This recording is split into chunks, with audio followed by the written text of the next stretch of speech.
আসসালামু আলাইকুম এভরিওয়ান, কি খবর সবার? আশা করছি সবাই অনেক বেশি ভালো আছেন। আমি আপনাদের দোয়ায় অনেক বেশি ভালো আছি। আর আজকে যে ব্লগটা নিয়ে এসেছি বেসিক্যালি সেটা হচ্ছে আমার শ্বশুরবাড়ি থেকে বাপের বাড়ি যাওয়ার ব্লগ।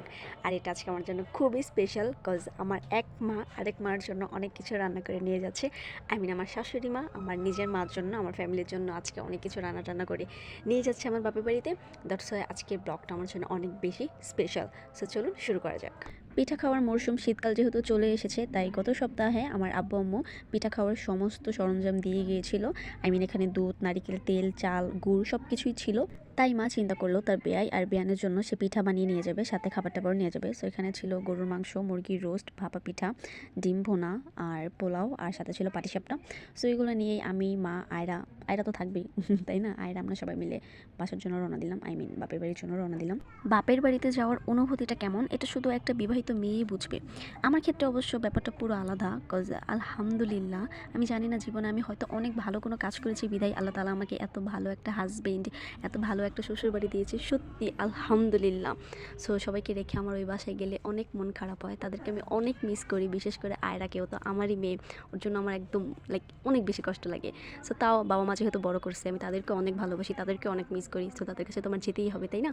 সো এই তো খাবার টাবার নিয়ে এক গাঁটটি বক্স, এক গাঁটটি সব প্যাকেট ট্যাকেট নিয়ে রওনা দিলাম, যাচ্ছি। সো কি দেখে মনে হচ্ছে না যে আয়রা মনে অনেক দুঃখে আছে, অনেক কষ্টে আছে? বাট বিষয়টা কিন্তু একদমই এরকম না। সে অনেক খুশি, কজ সে এবার পুরো দমে ভেবে নিয়েছে সে আমার সাথে আমার বাপের বাড়িতে গিয়ে থাকবে, রাতে সেখানে স্টে করবে। কিন্তু আম্মু আম্মু অনেক রাখতে চেয়েছিল, আমিও রাখতে চেয়েছিলাম, কিন্তু আপু আর মা দেয়নি। কজ ও যতই মামি ভক্ত হোক, ও যতই আমার জন্য পাগল থাকুক, কিন্তু রাতে আপাকে ছাড়া, ওর আপাকে ছাড়া, নানুকে ছাড়া ও ঘুমাতেই পারবে না। এর জন্য ওকে নিয়ে চলে আসছিল। আর যেহেতু অনেক ক্ষুধা পেয়ে গিয়েছিল, তাই আমি তৎক্ষণাৎ বাসায় গিয়ে আগে ওকে খাইয়ে দিই, তাই আর কোনো ক্লিপ নেওয়া হয়নি। খাওয়া দাওয়ার পরে আয়রার নানু ভাই আমার আব্বু বলল যে চলো আয়রাকে নিয়ে একটু ঘুরে আসি। সো নদী পার হয়ে তো আর যাওয়া সম্ভব না, তাই চিন্তা করলাম আমাদের ওইখানকার বালুচর যে পার্ক আছে ওইখানেই যাই, একটু ওকেও ঘুরে নিয়ে আসি, আমাদের একটু মাইন্ডটা ফ্রেশ হবে। সো এই তো আব্বু আম্মু আয়রা মা সবাই মিলে চলে গেলাম। ফুল ছিঁড়া সম্পূর্ণ নিষেধ জেনেও আমার ফুলের জন্য একটা ফুল ছিঁড়ে নিলাম। সো একবার দেখুন, জাস্ট লুক এট, কি মায়া লাগছে তাই না? মাশাল্লাহ মাশাল্লাহ, প্লিজ সবাই মাশাল্লাহ বলে যাবেন একবার হলেও। দুই আপার হাত ধরে সে পুরোটা পার্ক ঘুরে বেরিয়েছে, আর বিভিন্ন জায়গায় তার ভাইয়া তাকে নিয়ে যাচ্ছিল আর বলতেছিল যে এখানে ওর ছবি তুল, এখানে ওর ছবি তুল। এভাবে করতে করতে সারাটা পার্ক সে ঘুরে বেড়াইছে।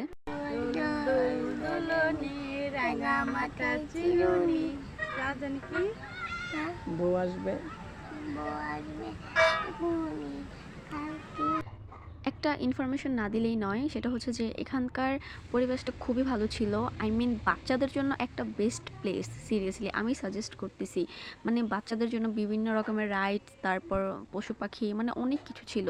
সো যারা বাচ্চাদেরকে ঘোরানোর জন্য কোনো বেস্ট প্লেস খুঁজতেছিলেন, তারা অবশ্যই এখানে আসবেন।